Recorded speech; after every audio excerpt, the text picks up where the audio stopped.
Hi, everyone, and welcome to First Things First. I'm Jenna Wolf. That's the Hall of Famer Chris Carter. That is Nick Wright.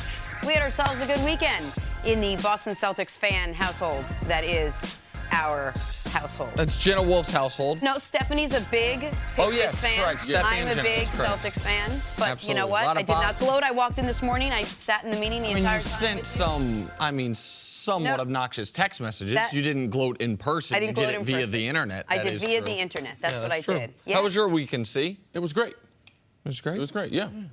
I had a long trip to Boston. Was not a very happy trip to Boston. Came back. Now we're ready to do this television Danielle show. is a wonderful wife of yours for letting you Olivia go said, on the news. hold that L. Hold that L. Yeah. Olivia is another Celtic fan on the staff. We've got two of them. Yep, absolutely. Awesome. All right, here we go. Let's start the program. Only one thing could have interrupted Mother's Day festivities yesterday, and that one thing was a game between the Cavs and Celtics. And not just any game. Game one of the Eastern Conference Finals, the game where most thought LeBron James would dominate after 6 days of rest, which made what actually happened kind of surprising. Celtics blew the doors off of them, winning their 8th straight home playoff game. They've been so good in Boston, those Celtics. LeBron James had arguably his worst game of the postseason, not arguably, statistically, scoring only 15 points and turning the ball over 7 times. But he's not worried. I have zero level of concern at this stage. I didn't go to college, so it's not March Madness.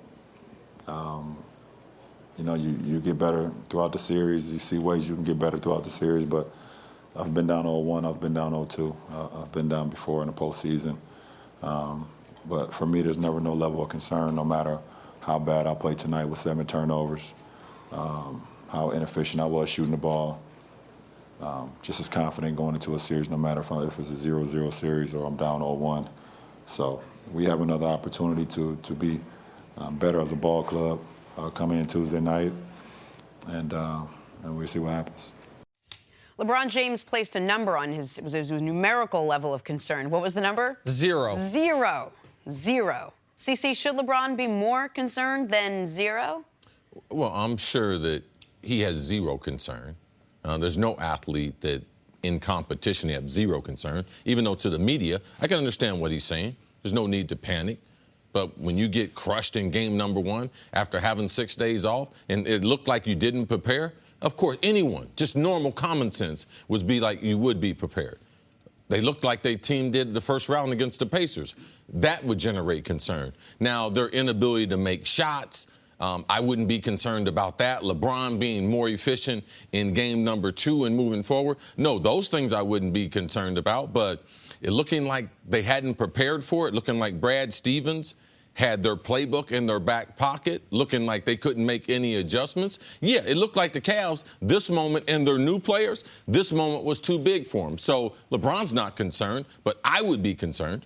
The new player, listen, I don't expect much out of Rodney Hood and Jordan Clarkson. The new players weren't my concern yesterday. It was LeBron having his single worst playoff game that he's had since Game 3 against Boston in the Eastern Conference Finals last year, a game the Cavs lost as well, the only game in the Eastern Conference playoffs they lost last year. The Cavs, guys that shouldn't have the moment be too big for him. Guys who have played in NBA Finals, such as Kevin Love, such as J.R. Smith, Kyle Korver even, not looking like themselves, and the Cavs' inability to counterpunch when they knew the Celtics were going to come out with a wrinkle. This has been the best defensive team in the NBA all year long for a reason.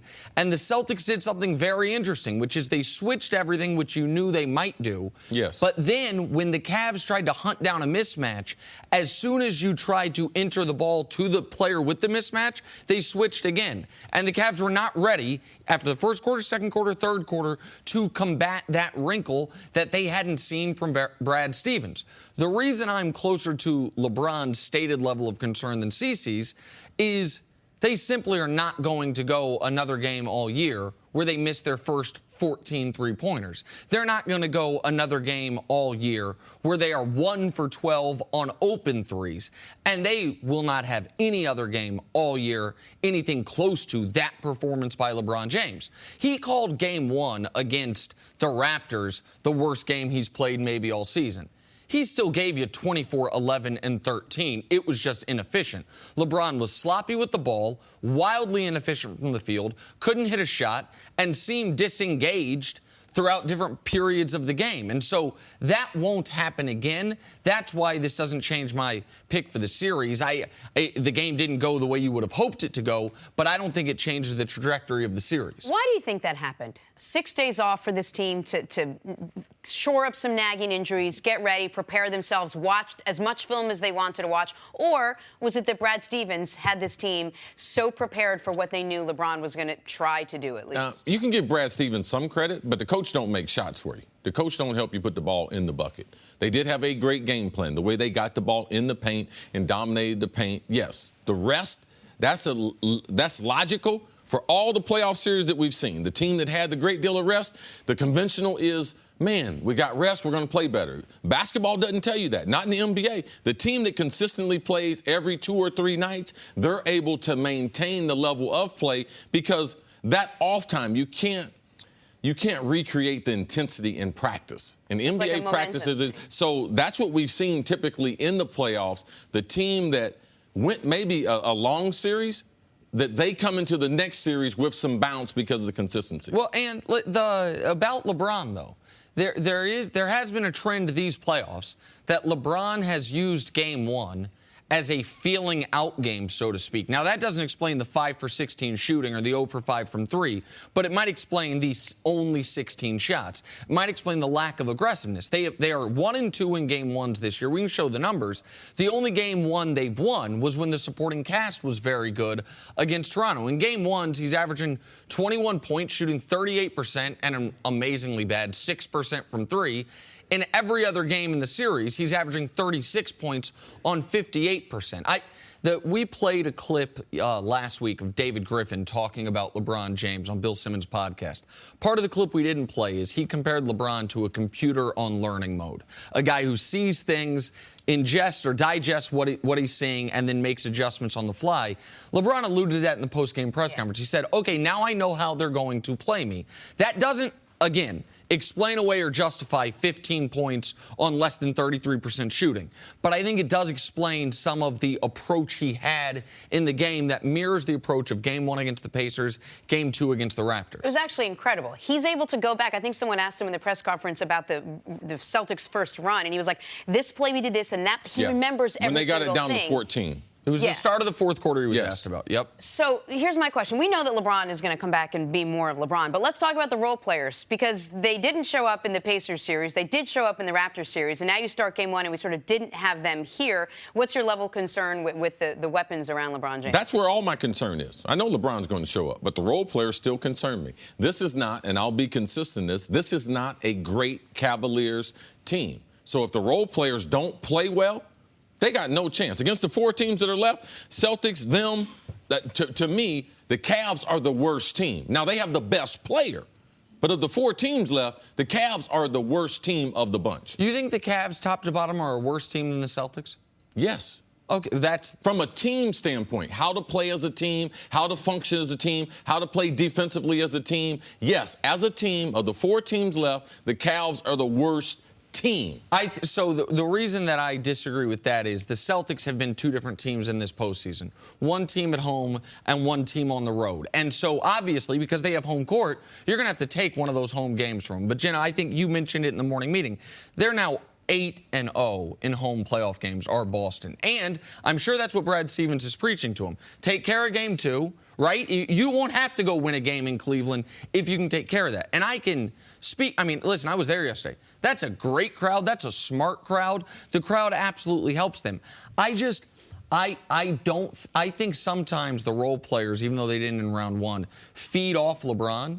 And LeBron almost gave everyone license yesterday to, our threes aren't hitting, not locking in on defense. I don't think that'll be the case in Game 2. The one thing about this Celtics team that I think is different, because they had so many injuries and such inconsistency as far as the lineup, They were not a good offensive team. And what we've seen in the playoffs and what we saw yesterday, this is a better offensive team. It's a better shooting team. The longer they play together, we always talk about the Cavs. Oh, they haven't been together. Oh, they'll get it together. Well, the Celtics haven't been together either. And they made a lineup change as far as Marcus Morris, put him into a lineup, more explosive, better shooters. All the guys can dribble. All the guys can shoot three-pointers. That, to me, there's a reason why I have a level of concern more so than other people watching the Cavs. This Celtics team is a better team offensively. All right, so the Celtics takes a 1-0 lead over the Cavs in the Eastern Conference Finals. Out west, how can the Rockets make a statement against the Warriors? We'll break that down next on First Things First.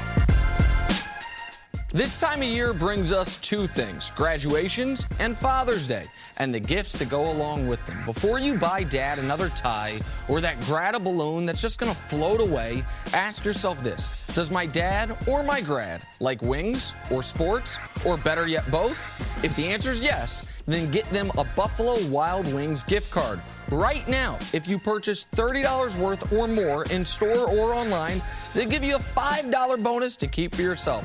That's a gift that gives back. How generous of you. Buffalo Wild Wings. Wings, beer, sports. Terms and conditions apply.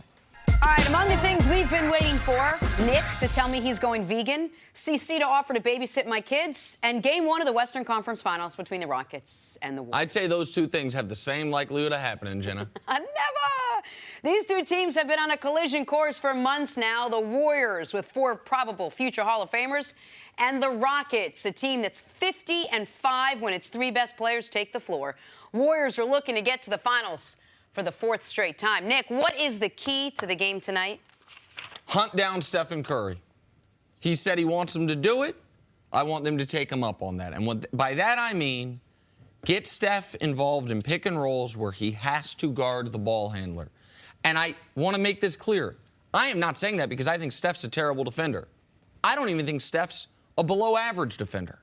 But I think Steph has shown a propensity in his career, particularly in these types of games, to not have the ability to stay out of foul trouble, to not have the ability to keep his hands out, to not try to draw the 50-50 block charge call.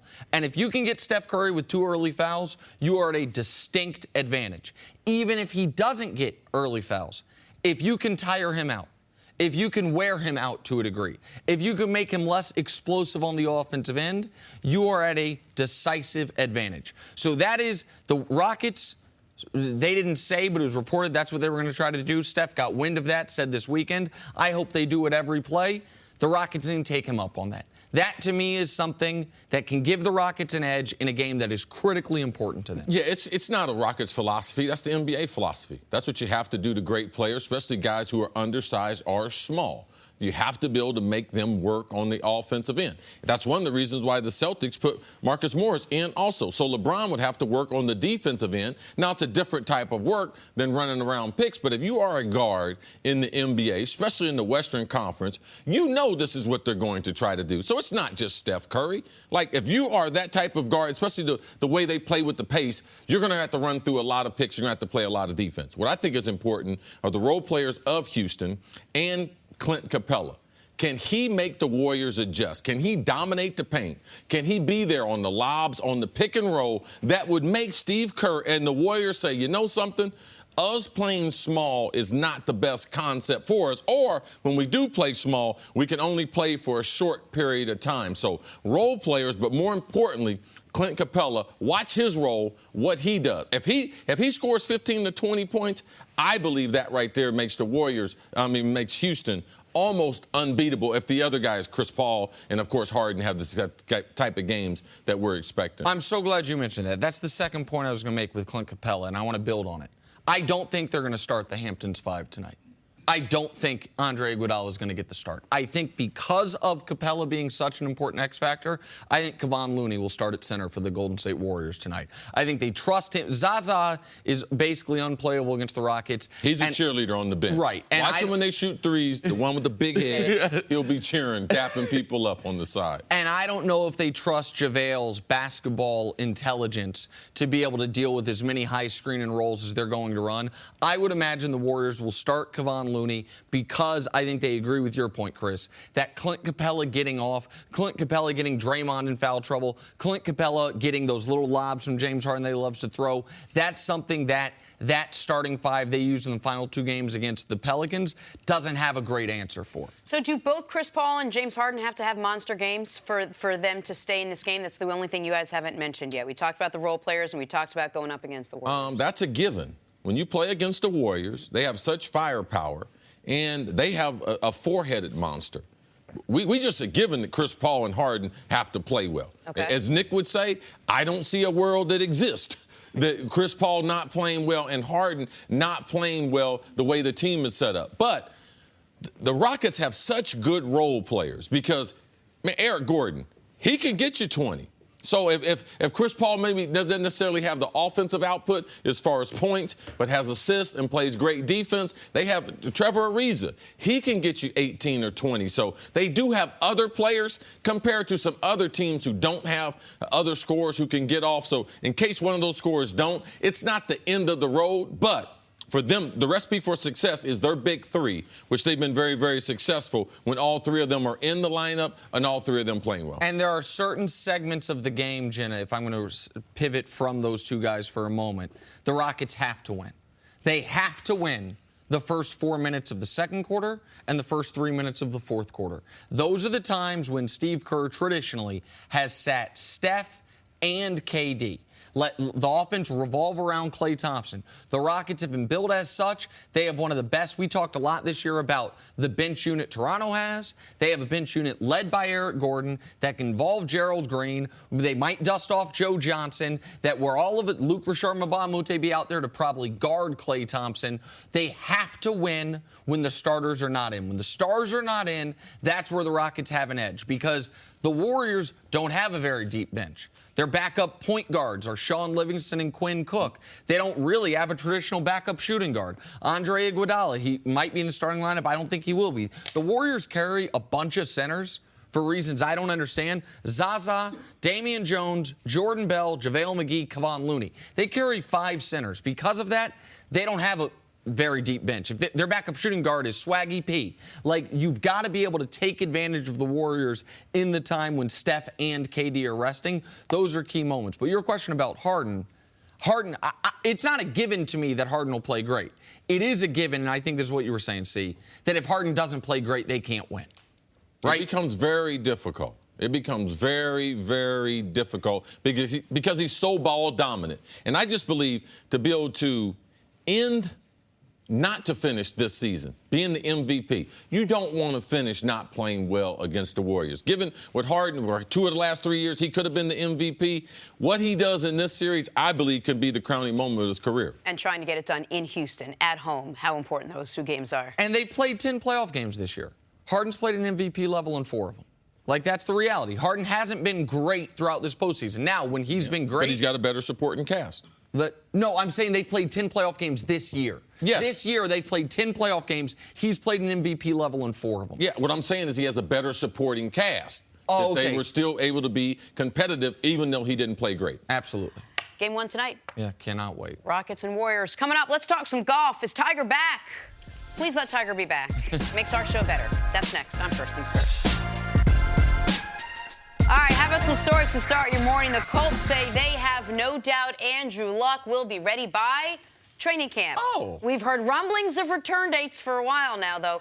Luck missed the entire 2017 season recovering from shoulder surgery. Chris Carter, you buying that Luck will be ready by training camp? Absolutely. I'm with the Colts on that. I'm glad they made the announcement. That means everything's progressing. He's throwing a little football right now. You got plenty of time this offseason. He should be ready for the first day of training camp. Listen, he missed all of last season. Now, he did get misdiagnosed, but I like the fact that they announced he's training camp, he'll be ready. I hope this is true. Football is better with a healthy Andrew Luck, but we haven't had that in 3 years. However, I will say this quickly, though. Vegas doesn't agree with him. You can make some money on this if they're correct. Vegas says they'll be lucky to win 7 games this year. With a healthy Andrew Luck, that team's at least a 500 team. All right, to the NBA now. Brett Brown says the Sixers need to add a high-level free agent to compete for a title. Philly has been linked to LeBron James and Paul George in free agency and linked to potential trades for Kawhi Leonard.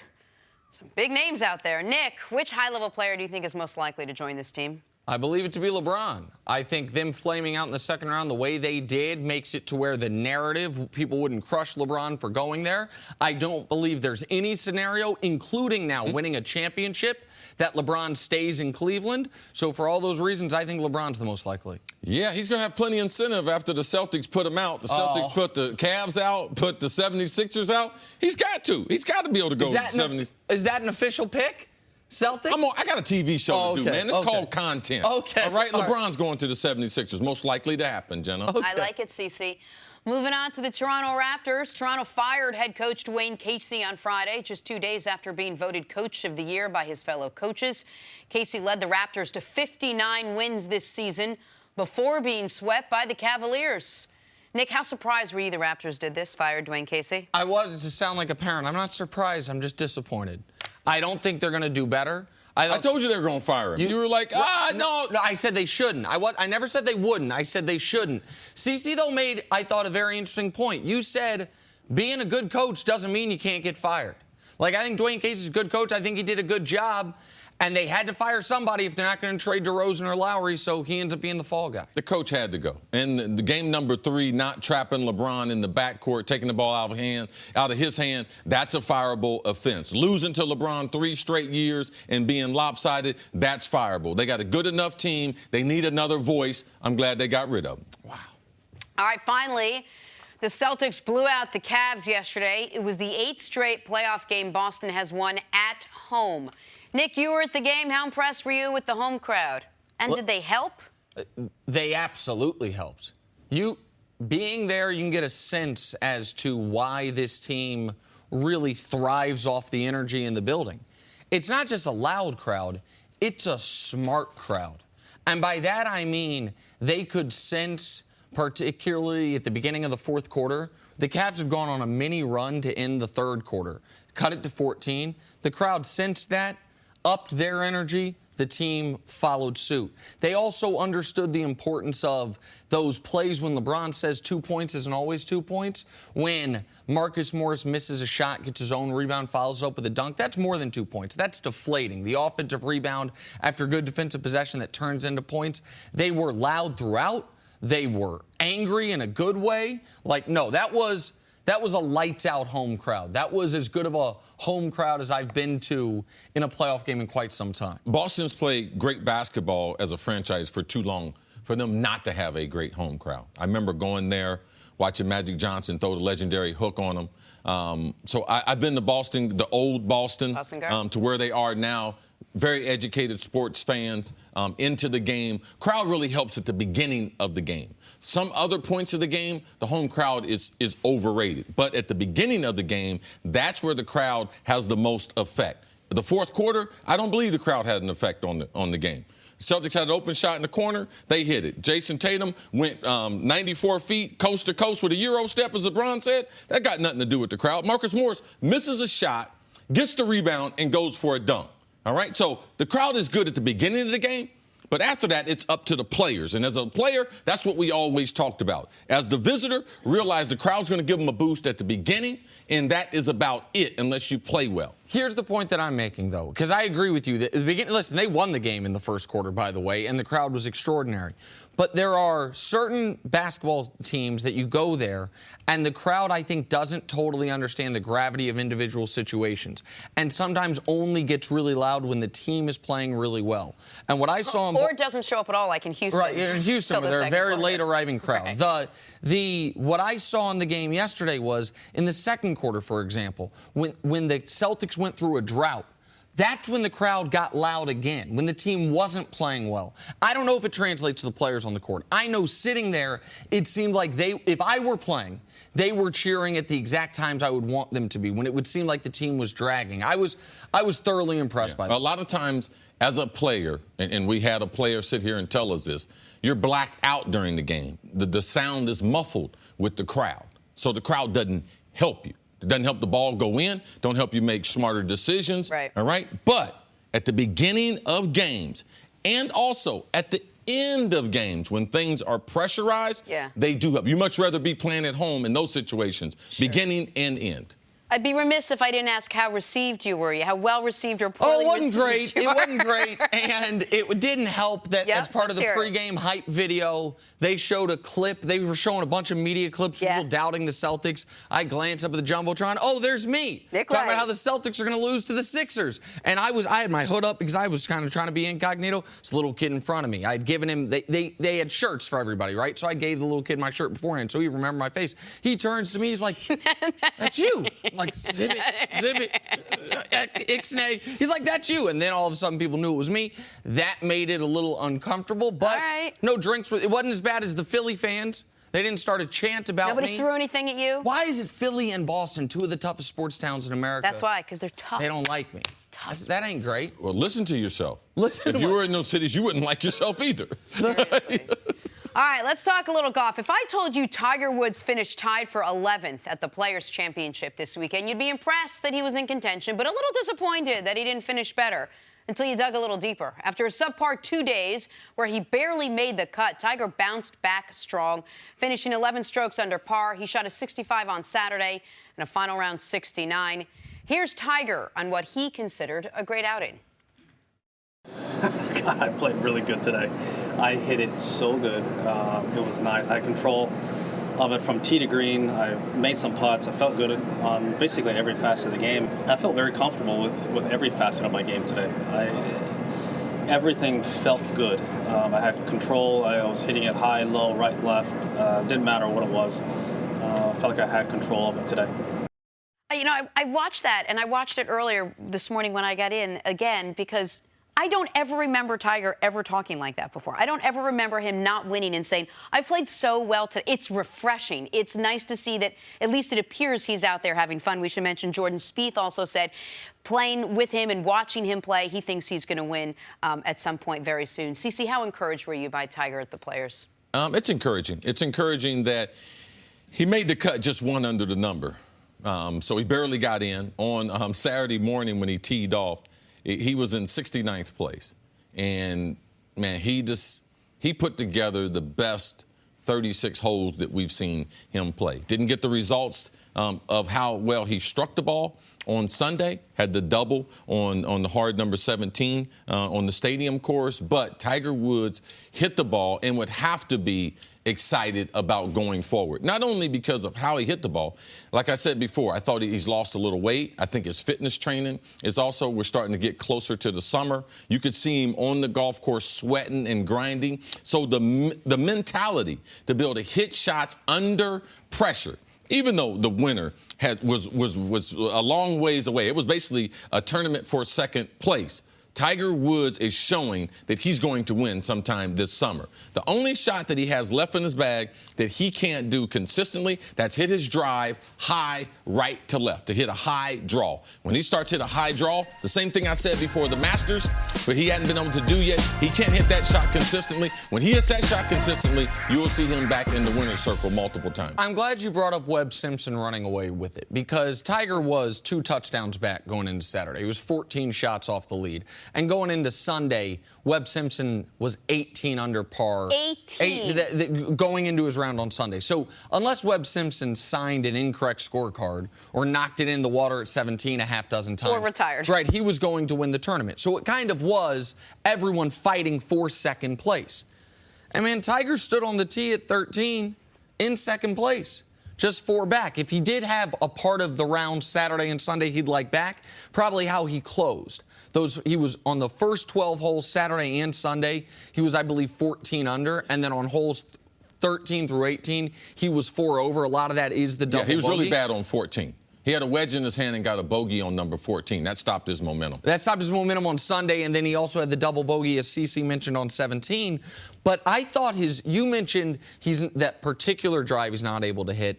I thought on Sunday in particular, or maybe I think it was Sunday in particular, he was hitting his driver as well as we'd seen him hit it all year. He was dominating the par 5s, the best he'd been on par 5s in a tournament since the Arnold Palmer, second best since the comeback. Like, this weekend was as encouraging after almost getting cut.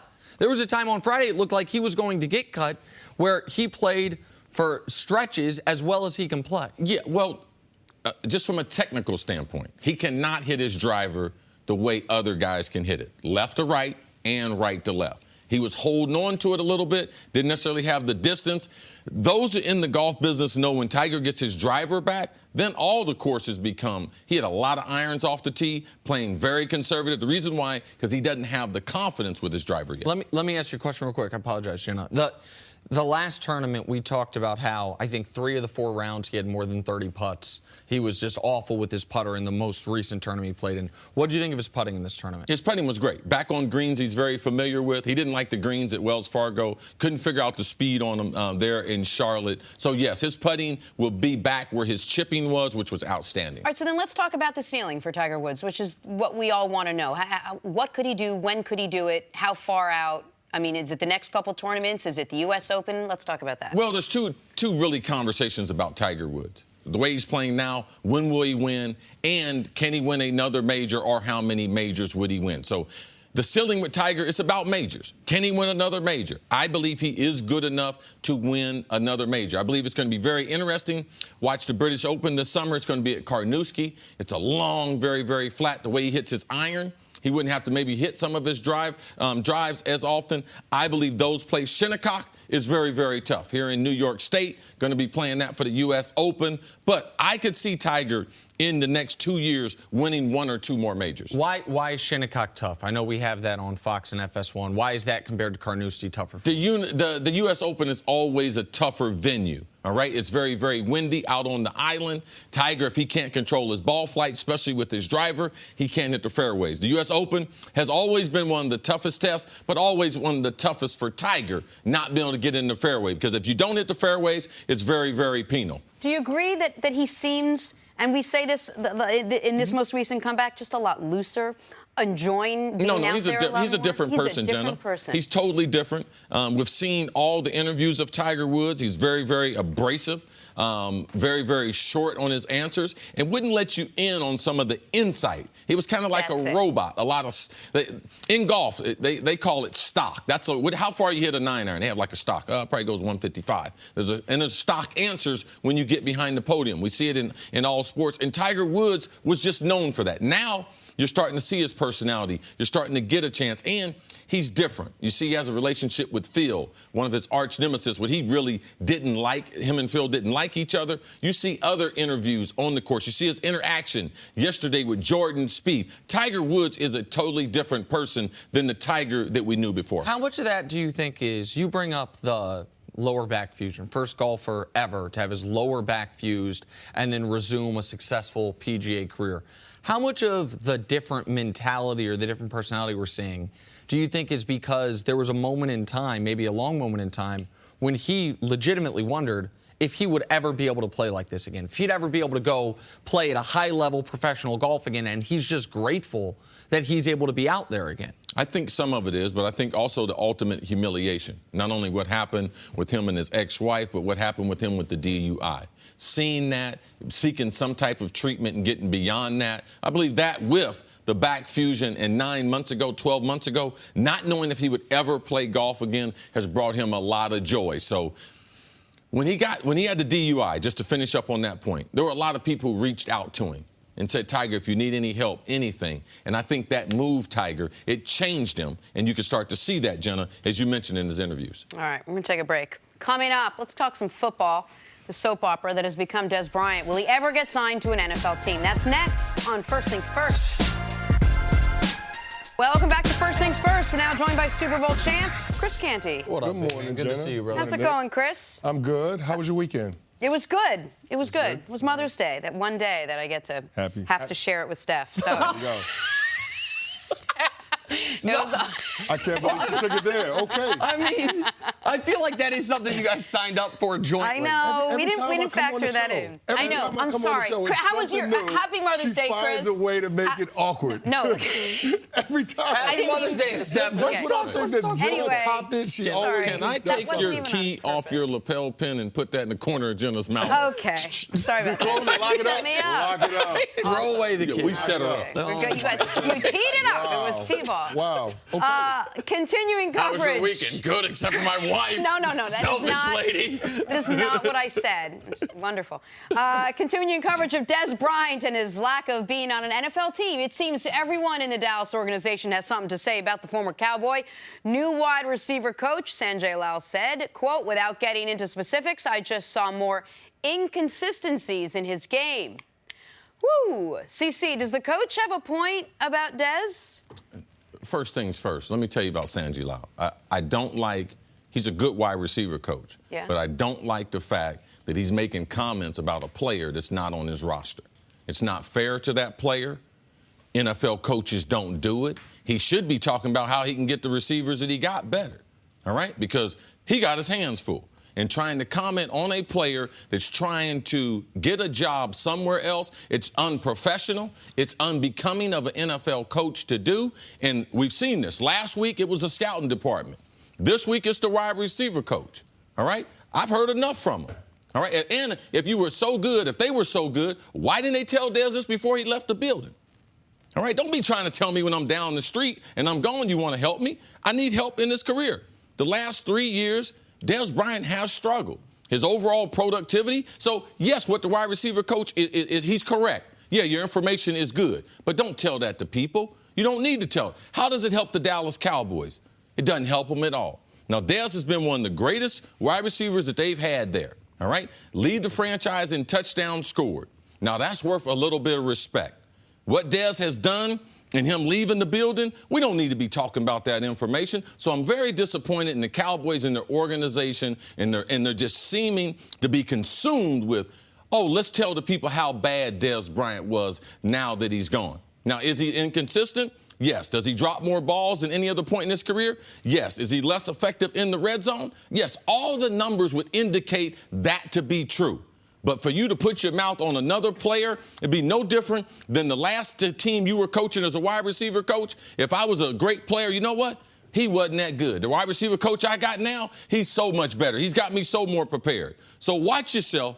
Check yourself before you wreck yourself. The Dallas Cowboys, it's enough of it. It's happened a lot. Exactly. It feels like the organization is going out of their way to talk about how bad Dez Bryant has been on the football field the last few seasons. And I think everybody understands where Dez is in his career. He's not the athlete that he was when he was 25 years old, and he's not being productive because he can't create that separation. I just don't understand why the Dallas Cowboys are still talking about him, because he's not on their team. Why do this? What's the point? What do they gain from it? Well, it's because it's exactly what CC said. He's one of the greatest receivers in Dallas Cowboys history. So the fans have some attachment to Dez Bryant. There you go. And so the organization is trying to justify the decision to move on from Dez Bryant. But it's not really necessarily all about the production on the field or lack thereof. A lot of it had to do with things behind the scenes that they can't get into, because when you start talking about chemistry, when you start talking about the relationships between the players and the coaching staff, I think Dez Bryant was one of those guys that was mercurial of sorts. He was one of those people that would rub guys the wrong way. You didn't know when Dez Bryant was going to go off. You didn't know what little thing was going to set him off. And because you have a young quarterback and you're trying to get him back on track in 2018, the organization made the decision to move on from Dez Bryant. I get why they made the decision, but they're trying to justify it by just pointing to the stats and the production. It doesn't make sense to me. They're trying to justify their decision, and you make a great point.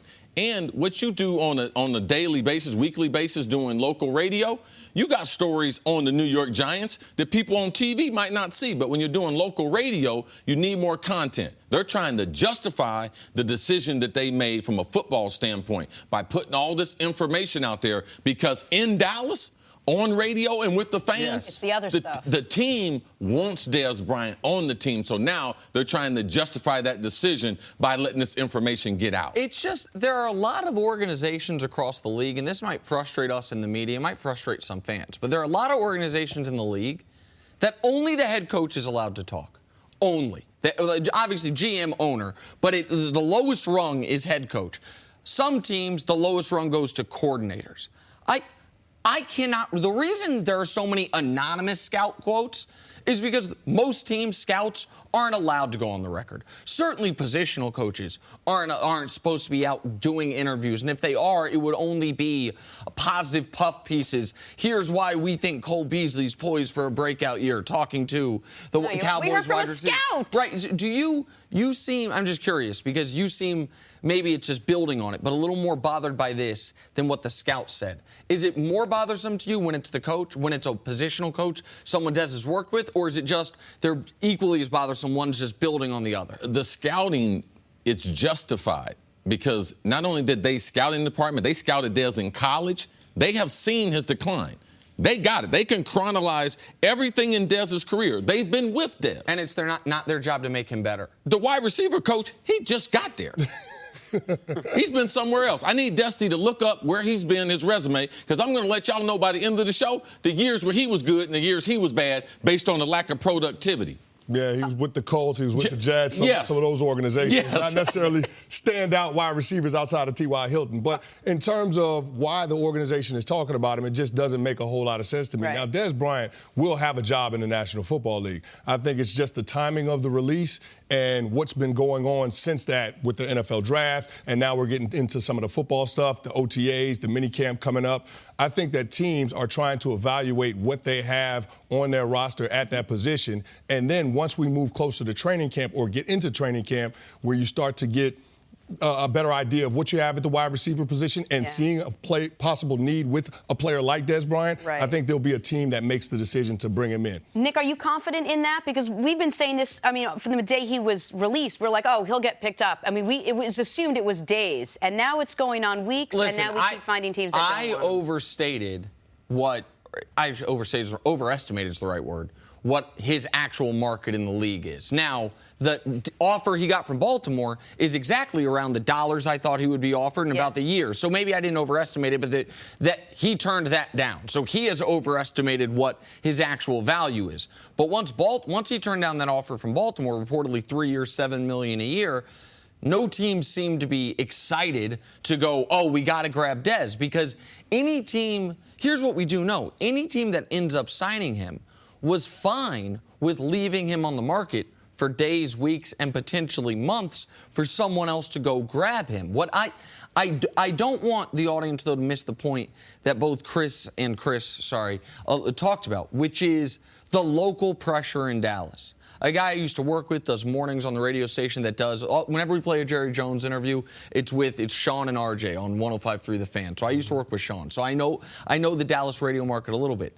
Man, people need to understand, there are Cowboys fans that believed Dez Bryant was better than Michael Irvin, that believe that right now Dez Bryant is still one of the 6 or 7 best wide receivers in football, and that believe... And all of them need drug testing. Okay, fair enough. Both points. I just think that the Cowboys are reacting to fan pressure that they shouldn't. Those Cowboys fans will concede, oh, yeah, Dez has dropped off. He dropped off from the best receiver in the NFL to the 6th best receiver in the NFL, when he probably dropped off from the 4th or 5th best receiver to outside the top 20. I just don't know why the team feels the need. They're sold out every year. They're sold out every game. The most popular team in the league. It's not like, oh, if we don't cauterize this wound, our stadium's going to be half empty. No, like, you're right. They don't have to respond to this. They don't have to respond. And what we're going to do as a show, we're not going to overreact, because it's only May. It's May the 14th. 3 months from now, it might be a legitimate question. But it's not a legitimate question now just because Dez Bryant isn't on. There are a lot of quality players not on NFL rosters that we're not talking about. So come August the 14th, that's 3 months, right, from today? If he's not on the roster, then we would have a legitimate concern. All right. Chris, we'll see you a little bit later on the show. I promise you it'll be less awkward. Guess what? You can't guarantee that, Jenna. I can't guarantee that at all. No Hey, doubt. Steph, it's Mother's Day Coming today up. for you, because yesterday Jenna robbed you of that one. You good? Okay, we got it all in? How can the Rockets make a statement tonight against the Warriors? That's next on First Things First. Back to the show, former NBA champ and great friend, Steven Jackson is here. What's up, Steven? Good to see you. I'm always happy to see y'all. You enjoying the playoffs thus far? Yeah, I might be a psychic. Oh, yeah? Yeah, because I said 2 days ago, Monday, we're going to be talking about how Boston blew these boys out. Oh. I said it 2 days ago. Look at Action Jack. I said it 2 days ago. Very nicely done. That makes two of us. Let's talk about the other matchup, the one we all wanted out west, the Warriors and the Rockets. Game 1 of the conference finals tonight. These two have been on a collision course for this game for months now. And while the Warriors are looking to get to the finals for the 4th straight time, Rockets, they're not going to make this easy. Steven, I'll start with you. How important is it for the Rockets to win Game 1, to get out of the gate quickly? Well, it's very important. You playing against a team that has multiple champions, NBA champions. You playing a team that is more confident than anybody in the NBA as far as a team-wise, coaching staff, stars, organization, city. This is the most confident organization in the NBA right now. So Game 1 is more important to them because they need to get off to a good start and get a win to have some confidence to feel like they can win this series. I honestly feel like Houston still has a little doubt because they're playing against a team that, like I said, that has proven to be champions, that even though Houston has the #1 seed, everybody's still looking at Golden State as the best team in the West. So this #1 seed really doesn't matter in this series, but Houston has to win this first game to let them know that they're here to stay. And I would be even willing to argue, Nick was at Boston last night, saw the crowd there.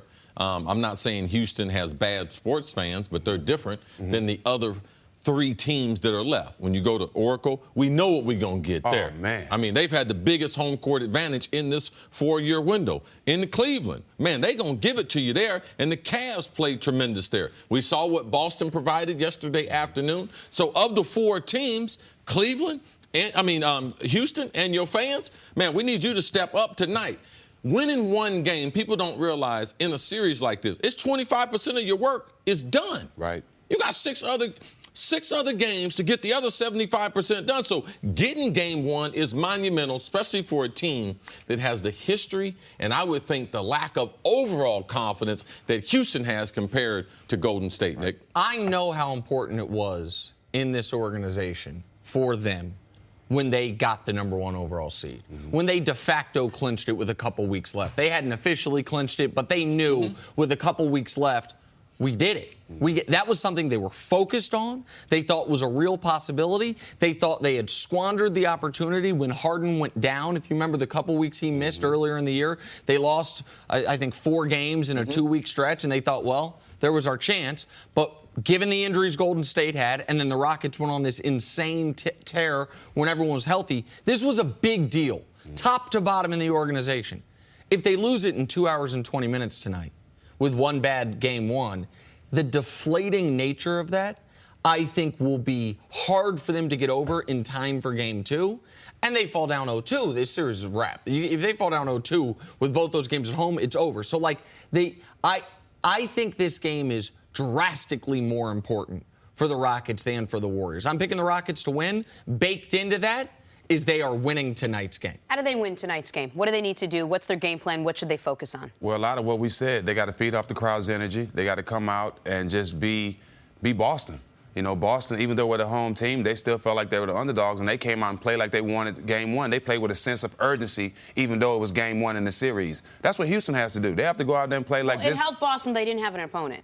They basically didn't play anybody. They didn't show up, but we all know that the Kang and the guys are not going to show up like that Game 2. Right. So Houston, you have to have that same sense of urgency Boston had Game 1. And also the hustle plays, the things that necessarily aren't on the stat sheet. I want to see, especially in the first quarter, how Houston does that. Loose balls, rebounds, deflections, all those things that we're not going to have a whole bunch of conversations about besides shot making. That's what I want to see, because that, in the Boston series, that is where you could see the Celtics had a tremendous edge yesterday over the Cavs. Just to talk about the importance of Game 1 for another moment, I think the pressure right now is squarely on the Rockets. They're the 1 seed. I think what we're saying here, people nationwide are saying it, no matter what city you're in, about how important this game is for them. If they win Game 1, I believe, Stephen, the pressure flips directly to the Golden State Warriors. Because a team that we've talked about all year long that went 50-5 in the Rockets with their best 3 players, if the Warriors are in a spot where if they fall down 2-0, you're really going to beat this team 4 out of 5? You're really going to beat this team at least once, either Game 5 or Game 7 on their court and win all three. Yeah, I think it's really hard to do that calculation, Nick, without pitchers. All right, it depends on how those two games go.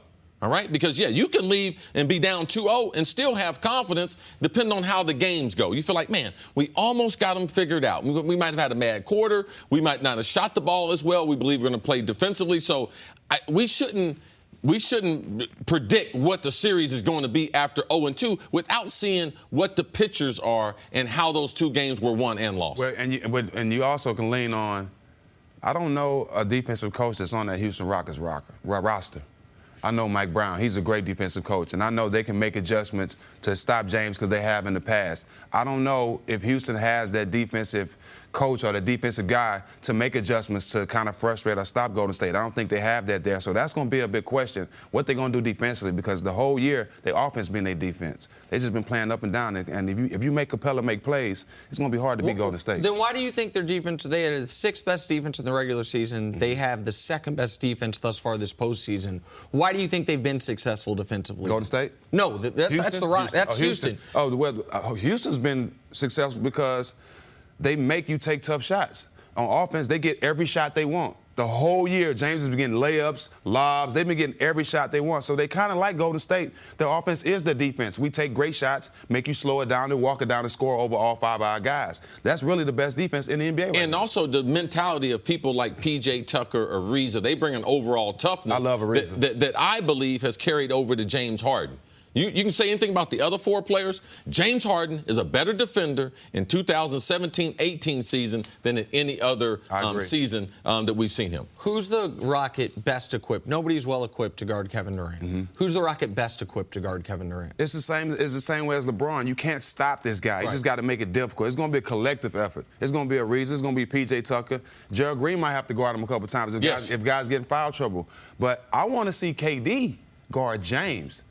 A lot of people know this. James struggles when he has length that guards him, that can move their feet. He struggles. So that might be a situation we see in this series, too. That's interesting, because I think most people anticipate Clay's going to be on James. Mm-hmm. KD on James. Listen. Yeah, but they switch so much. Right. Absolutely. Now, Houston can get whoever they want. On James. Out of pick and roll. Yes. Exactly. And that's something, I know we're going to talk more about this series later. That's the thing I'm looking for, is they're going to try to hunt down Steph Curry, and we can get into that more later. That's smart. Yeah. That's smart. Absolutely. All right, Stephen, we'll talk to you in a little bit. Coming up here, could LeBron James and Kawhi Leonard be teammates in Philly next season? That's next on First Things First. Yeah. I'm Jenna Wolf, and thank you for listening to the First Things First podcast. Make sure to subscribe and tell your friends, family, and coworkers about the podcast, which, by the way, is available on iTunes and all your favorite podcast apps. You can catch a fresh new episode every Monday through Friday on FS1, starting at 6:30 a.m. Eastern, 3:30 a.m. Pacific. So long, everyone.